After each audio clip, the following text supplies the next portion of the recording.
আদালতে যাওয়ার পথে শেখ শাহজাহান মামলায় বড় সাক্ষী, অন্যতম মূল অভিযুক্ত, মূল সাক্ষী যে ভোলানাথ ঘোষ, তাকে খুন করার চেষ্টা করা হয়।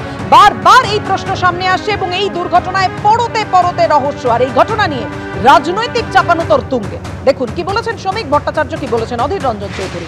পরপর তাকে টার্গেট করেছিল, সাক্ষী লোপাট করতে হবে।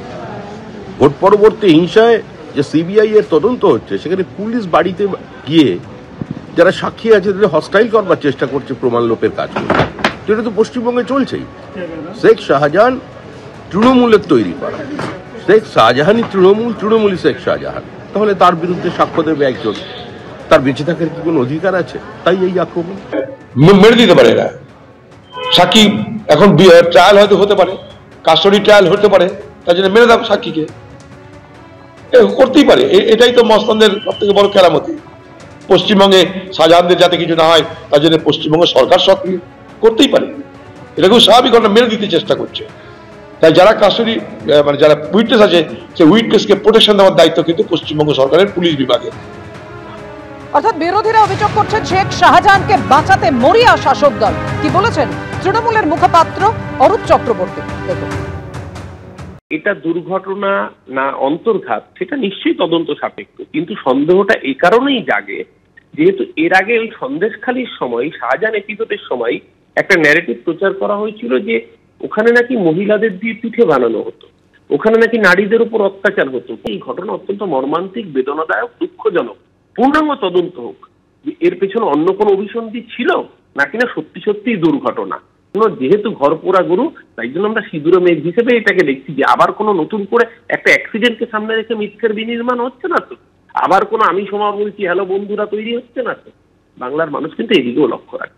দেখুন, বারবার যে অভিযোগ সামনে আসছে, জেলে থেকেও একেবারে স্বমহিমায় রয়েছে শেখ শাহজাহান, জেলের বাইরেও তার সমান দাপট। দলবল নিয়ে হুমকি দেওয়ার অভিযোগ সন্দেশখালীর আরেক বাসিন্দার, যদিও তা মানতে নারাজ মুসলিম শেখ, অর্থাৎ যার বিরুদ্ধে অভিযোগ করেছেন বিশ্বজিৎ ঘোষ। দেখুন,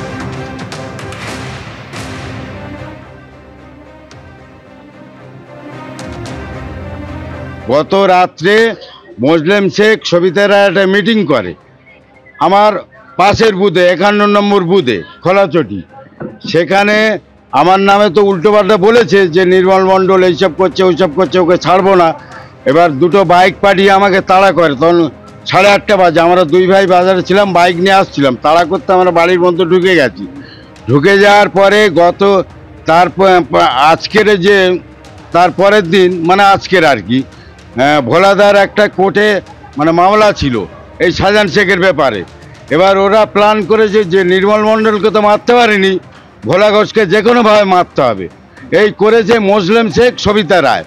এবার এই প্ল্যান করে ওনাকে তাড়া করে ট্রাক দিয়ে যাতে উনি না আদালতে পৌঁছাতে পারে, সেই অবস্থায় ভোলা ঘোষকে আজকে ট্রাক দিয়ে ওনারই নিজের লোক মানে শাহজাহান শেখ তো বলে দিচ্ছে তোমার জেল থেকে যে তুই এইভাবে কর ওইভাবে কর ওইভাবে কর, সব মানে ব্রেন উনি খাটাচ্ছে। আর মুসলিম শেখ এইটা পরিচালনা করছে, পরিচালনা করে মুসলিম শেখ এইভাবে দুটো প্রাণ আজকের শেষ করে দিল।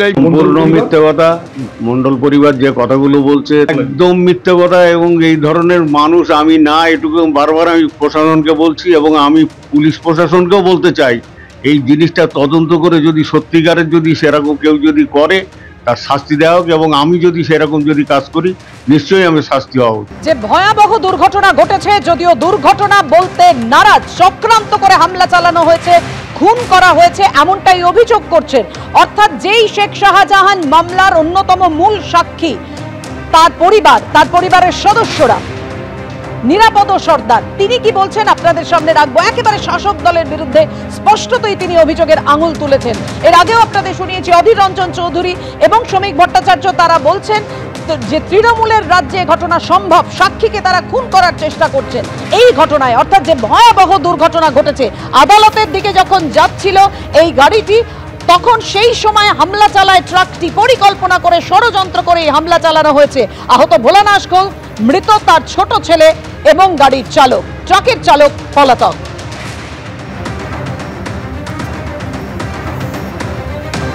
আদালতে যাওয়ার সময় বাসন্তী হাইওয়ের ওপর এই ভয়াবহ দুর্ঘটনা ঘটে। প্রাক্তন সিপিএম বিধায়ক নিরাপদ সর্দার কি বলেছেন দেখুন এবার। ট্রাকটা খালি ট্রাক দাঁড়িয়েছিল, তালতলার সেই ট্রাকটা কি করে সরকারের দিয়ে যাচ্ছিল এবং যে ট্রাক চালক সে পালিয়ে গেছে, ওকে অ্যারেস্ট করতে পারলে সব ব্যাপারটা জানা যাবে। এখন প্রধান কাজ হচ্ছে পুলিশের এই ট্রাক চালককে গ্রেপ্তার করা, আর এই ট্রাকটা কার সেটা উদ্ধার করা। এইটা হলে পরিষ্কার করে বোঝা যাবে যে এর গভীরে চক্রান্তটা কতদূর আছে। এবিপি আনন্দ, এগিয়ে থাকে, এগিয়ে রাখে।